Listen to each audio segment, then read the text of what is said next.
Up. Focus is not just a productivity hack. It is a biological imperative. When we talk about focusing on yourself, we're talking about engaging the most powerful neurobiological mechanisms available to humans for learning, growth, and adaptation. Your brain is constantly changing. This capacity for change is known as neuroplasticity, and it's what allows you to learn new skills, overcome challenges, develop resilience, and even rewire your identity. But there's a catch. Neuroplasticity only activates when you pay deliberate attention. If you're scatting your phone, absorbing everyone else's opinions, stuck in the endless loop of comparison, you shut down your ability to rewire your brain effectively. Focus is the switch that turns plasticity on. Neuroscience research shows that the prefrontal cortex, the part of your brain responsible for goal setting, decision-making, and impulse control during lights up, becomes highly active during periods of deep focus. When you concentrate on a task, whether it's reading, training, writing, actually lights up, or simply sitting with your own thoughts. This region of the brain helps you suppress distractions and reinforces the neural pathways associated with your chosen behavior. This matters because what you focus on repeatedly becomes who you are. It actually lights up. Every time you choose to direct attention toward your personal development, your habits, your goals, it actually lights up. You are literally carving deeper grooves in your brain's wiring. Over time, these grooves become highways up. Focused attention leads to automatic excellence, but it has to be intentional and it has to be repeated. Let's talk about how the brain responds chemically to focus. When you deeply concentrate on a task, your brain releases acetylcholine from a part of the brain called the basal forebrain. Acetylcholine acts like a spotlight, lights up. It enhances the signal to noise ratio in your nervous system, helping you lock in on relevant information while filtering out what's irrelevant. This is why a focused individual appears calm, sharp, and composed. Their nervous system is not overwhelmed by chaos. It is tuned in to one frequency. It actually lights up. Paired with acetylcholine, your brain also uses dopamine, not just as a feel-good molecule, but as a reinforcement signal. Lights up. Every time you make progress toward a meaningful goal, even a small one, your brain gives you a hit of dopamine. It isn't random. It's a chemical reward to motivate you to keep going. And here's what's critical. Dopamine hits harder when the reward is self-generated, not when it comes from external validation. If you tell yourself, I'm doing this for me, and feel satisfaction from the effort itself, your brain starts to recognize that focused work is the path to reward. This creates a feedback loop. Focus generates progress, progress generates dopamine, dopamine motivates more focus. Now consider what happens when your attention is fractured. Every time you switch tasks, especially when checking your phone or toggling between social media and your work, your brain releases small amounts of dopamine from novelty. But this type of dopamine release is shallow and unearned. It's like eating sugar when you need real nourishment. Worse, it trains your brain to seek micro rewards from distractions rather than deep fulfillment from personal progress. Over time, this can lead to reduced motivation, shortened attention span, and even symptoms of anxiety and depression. There's a reason why some of the most effective lights up. Fulfilled people in the world are not those who know the most or talk the loudest. They're the ones who have learned to direct and hold their attention. It actually lights up. They've understood that focus is a skill and that when you deliberately turn your attention inward, toward your development, your thoughts, your purpose, your brain adapts accordingly. It's also important to recognize that focus, like a muscle, requires resistance. Your ability to focus grows in environments where distractions are present but ignored. So choosing to spend time alone, away from noise, resisting the urge to explain yourself, defend your goals, actually lights up, or seek praise. All of that enhances the neural circuitry responsible for deep work and long-term transformation. Silence is more than the absence of noise. It is a powerful neurological condition that creates space for self-regulation, clarity, and adaptation. Lights up. When we stay silent, especially during emotionally charged moments, we're not just avoiding conflict or withholding words. We're engaging high-level circuits in the brain that strengthen our capacity for growth, discipline, and long-term resilience. From a neurological standpoint, silence activates the prefrontal cortex, the brain region most responsible for executive functioning, planning, reasoning, Emotional regulation and impulse control. When you resist the urge to speak out, argue, or over-explain yourself, lights up. The prefrontal cortex engages in top-down regulation. That means it exerts control over more primitive parts of the brain like the amygdala, up, which is responsible for emotional reactivity, particularly fear and aggression. By staying silent, especially under pressure, it actually lights up. You're practicing the exact mechanism that makes you mentally tougher and emotionally more intelligent. Up. Let's take a deeper look at what happens biologically. When you face a triggering situation, say, someone criticizes you, doubts you, or tries to provoke you, your nervous system begins to shift. The sympathetic nervous system becomes active, preparing you for a fight or flight response. Up. Your heart rate rises, cortisol is released, and your instinct might be to react, to defend, to speak. But if you instead remain silent, observe, lights up, and regulating, you engage the parasympathetic nervous system, particularly through the vagus nerve. Up. This slows your physiological response and allows you to return to a state of clarity and control. Practicing this repeatedly rewires your brain. Up. In neuroscience, this is called experience-dependent plasticity, the idea that your repeated behaviors sculpt the architecture of your brain over time. Up. Choosing silence is not passive. It's a deliberate act of resistance that strengthens the very circuits that govern mastery, restraint, and focus. Up. The more you exercise this, the stronger and more accessible those circuits become. Over time, you don't just control your responses better. You start perceiving reality with less emotional bias, allowing for wiser decisions and greater inner peace. Lights up. Silence also improves interoception, the ability to sense your internal physiological state. When you're not speaking, it lights up. You're more able to notice your breathing, your heart rate, muscle tension, and the subtle signals your body sends you. Up. This increases self-awareness and gives you the ability to intervene early when emotions rise. Instead of being swept up by anger, anxiety, or ego, up, you're able to observe it, label it, and regulate it. Now consider how verbal expression, especially unregulated, emotional, it actually lights up. Or reactive expression, often diffuses energy outward. It gives power away. Each time you argue a point that doesn't need arguing, it actually lights up. Explain yourself to people who aren't trying to understand or announce plans you haven't yet executed. Up. You're dispersing attention and energy that could be directed inward. Silence, by contrast, keeps energy contained. It actually lights up. It builds her, and that internal pressure, when directed toward personal evolution, creates transformation. Up. There's also the concept of cognitive closure. The human brain craves resolution. We want to finish stories, explain ourselves, make others understand. But the ability to sit with cognitive dissonance, to hold tension without immediately resolving with words, builds cognitive endurance. It's up. It's the same endurance required to delay gratification, resist distraction, and pursue long-term goals. Up. Silence gives you the mental real estate to hold ideas, emotions, and plans without prematurely acting on them. Even in a learning context, up, silence is productive. Research shows that in educational environments, up, students who pause and reflect silently after being exposed to new material retain more information and demonstrate higher order thinking skills.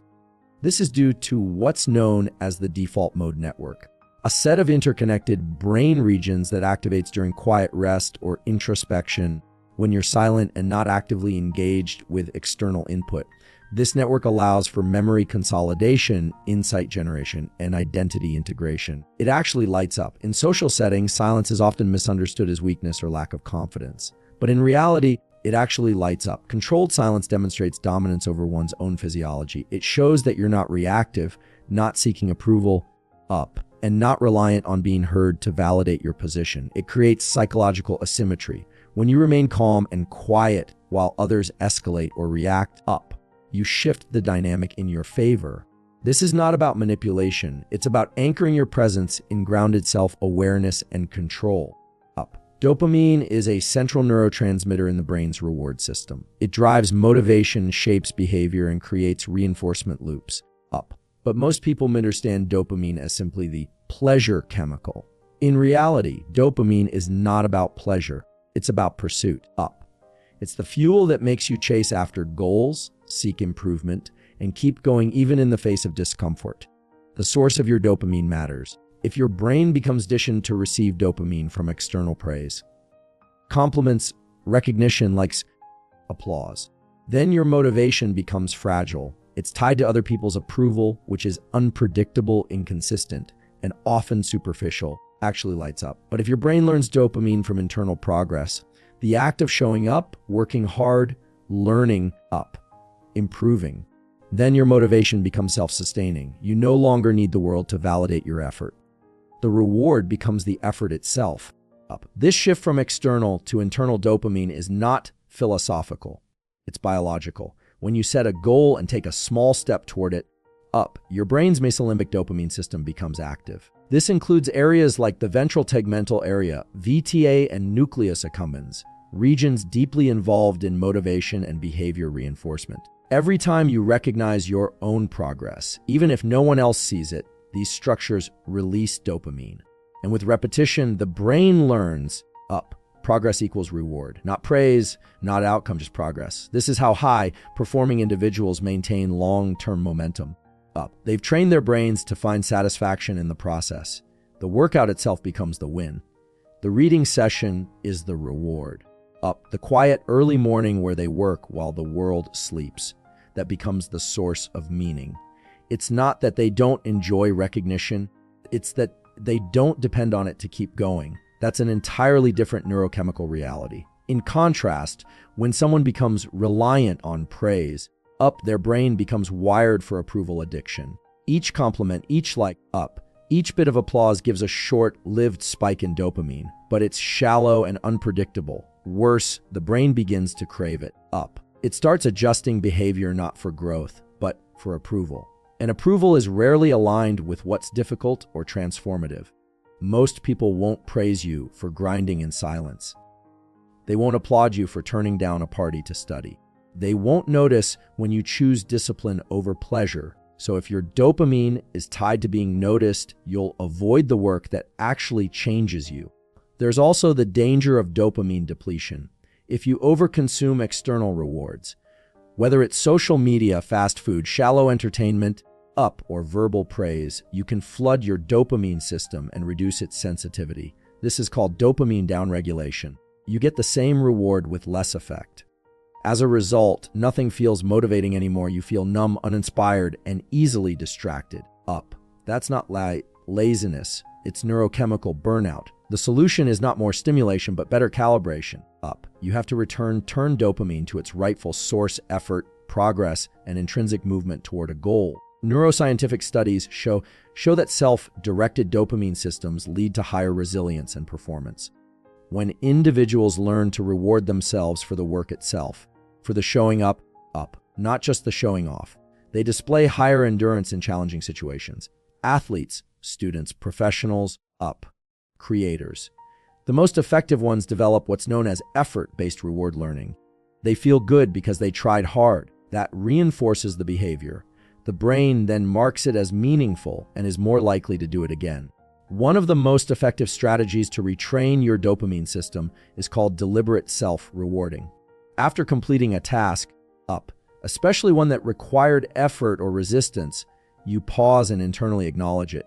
You don't need to shout it or post about it. You just quietly say, that mattered. This internal affirmation helps signal to the brain this behavior is good, do it again. Over time, up, this wires your motivation around internal progress rather than external applause. There's also a role for visualization and anticipation in dopamine regulation.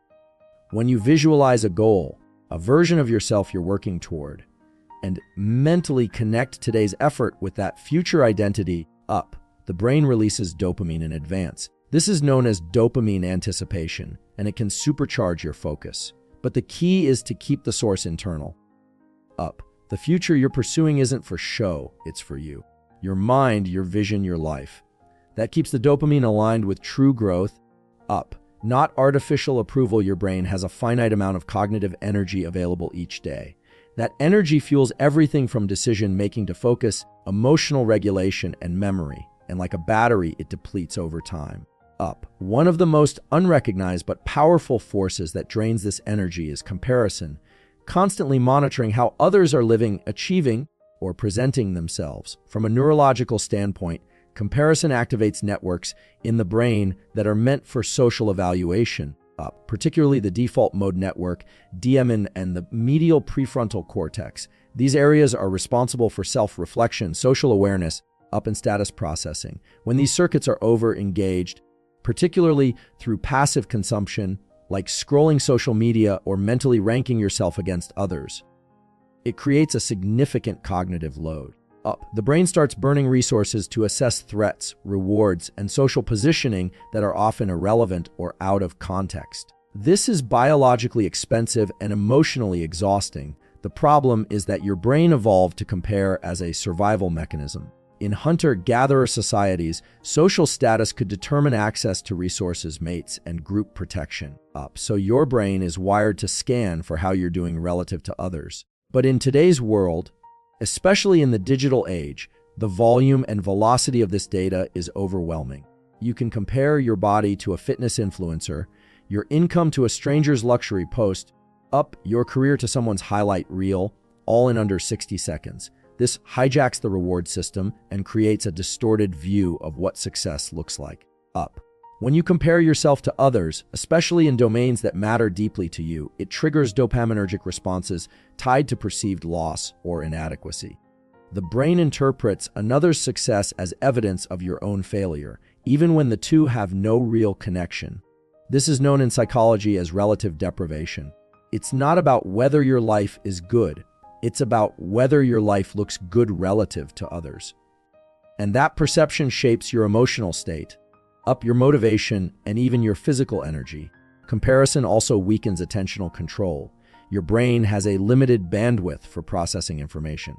When that bandwidth is occupied with intrusive thoughts about what others are doing, it robs you of the ability to go deep into your own work, up, your own thinking, your own learning. In neuroscience, this is referred to as attentional hijacking. Up, instead of allocating your focus toward growth-oriented tasks, reading, creating, planning, recovering, your brain gets caught in loops of external monitoring. The result is shallow work, scattered energy, and mental fatigue. Up, another cost of comparison is the loss of autonomous motivation. There are two types of motivation: extrinsic, driven by rewards, praise, status, and intrinsic, driven by meaning, curiosity, personal goals. Comparison shifts you away from intrinsic motivation and into a constant chase for validation. You stop asking, what matters to me? And start asking, up, what will make me look better than them? This undermines your identity and disconnects you from the internal feedback loop that sustains long-term progress. Up, it also impacts your working memory, the system in your brain that holds and manipulates information in real time. Up, when you're mentally preoccupied with how you stack up against others, your working memory becomes cluttered with irrelevant content. Up, this leads to slower problem solving, reduced creativity, and impaired decision-making. In high-performance environments, whether in sports, business, or academics, that kind of noise can make the difference between clarity and collapse. The physiological toll is equally significant. Social comparison has been shown to increase cortisol levels, the primary stress hormone. Chronic exposure to social stress impairs sleep quality, immune function, and mood regulation. And because this stress often comes in silent form, thoughts, images, passive scrolling, it builds subtly but steadily. You may not even realize you're stressed until motivation collapses, focus declines, or anxiety shows up with no obvious source. One of the most dangerous aspects of comparison is that it feels productive. It can feel like gathering information or staying informed. But neurologically, it creates friction between intention and attention. You intend to grow, to evolve, to create. But your attention is fragmented, constantly diverted by irrelevant signals about how others are performing. That misalignment between what you want and what you focus on creates inner conflict and mental drain. Comparison also interrupts neuroplasticity. The brain changes most effectively when learning is internally driven and emotionally safe. But comparison creates internal noise, self-doubt, shame, fear of failure. That suppresses the very pathways that enable growth. You cannot rewire your brain under pressure that says, you're not enough, you're behind, you're losing. You need a calm, focused, and internally anchored state to trigger the kinds of changes that last. Solitude is not simply being alone, it is a neurophysiological reset. When we talk about solitude, We're referring to intentional withdrawal from social noise, environmental clutter, and constant stimulation. And the brain, when given this space, doesn't go idle. It recalibrates, it consolidates, it heals. In solitude, up. The nervous system doesn't shut down. It refocuses its energy inward toward self-regulation, memory integration, and restoration of cognitive resources. Up. From a biological perspective, solitude down-regulates the sympathetic nervous system, which is responsible for your fight or flight response. Up. Throughout the day, especially in socially dense environments or high stimulation settings, your body maintains a heightened level of arousal, elevated heart rate, increased cortisol, suppressed digestion, and scattered attention. Intentional solitude activates the parasympathetic nervous system, particularly through the vagus nerve, which calms the body, slows the heart rate up, and returns your system to baseline,